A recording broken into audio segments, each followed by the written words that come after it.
Hello Wargamers, Brothers Zachareus here with another Blood Angels video. This one will be focusing on the generic troop options available to Blood Angels. These options are the tactical squads, scout squads, and assault squads that you'll be able to find in any Space Marine army. Tactical and scout squads obviously are in troops in any of those. They might be named a bit different, but they all fulfill the same roles, really. The assault squad is kind of the odd man out because that's typically the fast attack option. For the Blood Angels, it's a troop choice. The last one they have available is the Death Company, which will be covered in a different video. So the tactical squads, scout squads, and assault squads are all pretty much identical to Codex Marine versions of those group units. Difference is that they don't really have reliable codex or chapter tactics available to them, and if you do get them, they're not really that great anyway. The big issue though is that you are paying 20 points more for each of these units stock, and each additional Marine above 5 is going to cost you 15% more, I believe, than a Codex chapter version would, and your options are a bit more limited. You don't have access to grav weapons, and a lot of your other upgrades are just far more expensive, 5 or 10 points in most cases, with the exception of really cheap stuff like flamers and heavy bolters and stuff like that. So there's not a whole lot to be said about tactical squads and scout squads with how they work in a Blood Angels army, because you can see those in any Space Marine army. They work exactly the same way, they're just not quite as good. The assault squad is really the defining feature because, well, it's an assault squad and it's a troop choice. The big thing about Blood Angels is that you can get something that can jump or fly in any area of the force organization chart of a Blood Angels army, which is really cool. The assault squad is typically a fast attack choice, and in the Blood Angels it's troops, so that gives you a huge advantage as far as battlefield mobility is concerned. You can kind of sculpt a lot of games however you want, as long as you can use your assault squads intelligently, or as long as your opponent will let you anyway. If they don't know what you're up to, they can be in a world of hurt. The assault squad pretty much has all the options that a tactical squad has, except it doesn't have any heavy weapon options. But they have a bit more options for their sergeant and their special weapons. The Blood Angels in particular get access to hand flamers and infernus pistols, which are Blood Angel only options, but there are other armies with similar things. Hand flamers, just a strength 3 AP6 flamer that works like a pistol, and the Infernus pistol is essentially a melta pistol, so it's range 6, but otherwise a melta gun.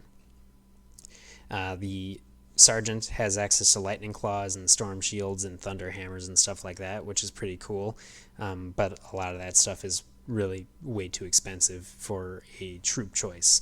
The big thing about assault squads is that they benefit from Descent of Angels, which, as I said in the previous video, is awesome. It lets them get into really, really small areas way more effectively and safely than most armies can.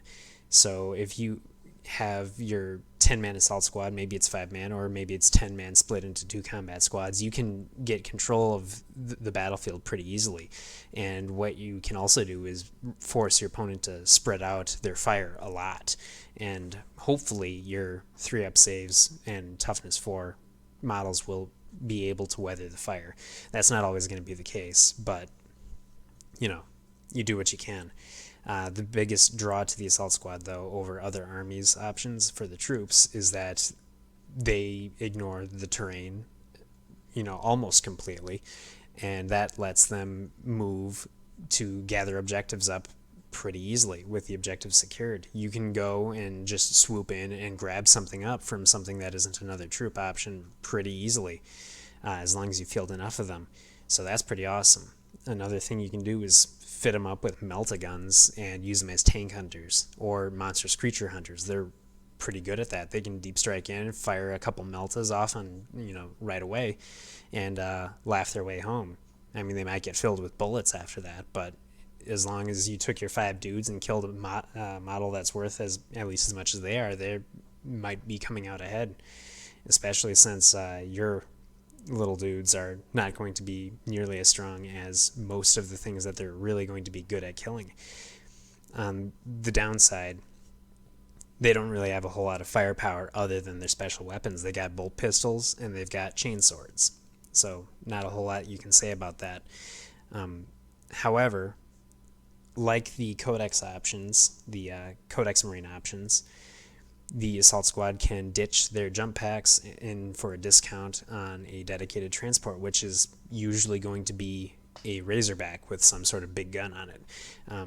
I believe that the Blood Angels Codex was the first one that had the Las Plaz available, and so that's in there.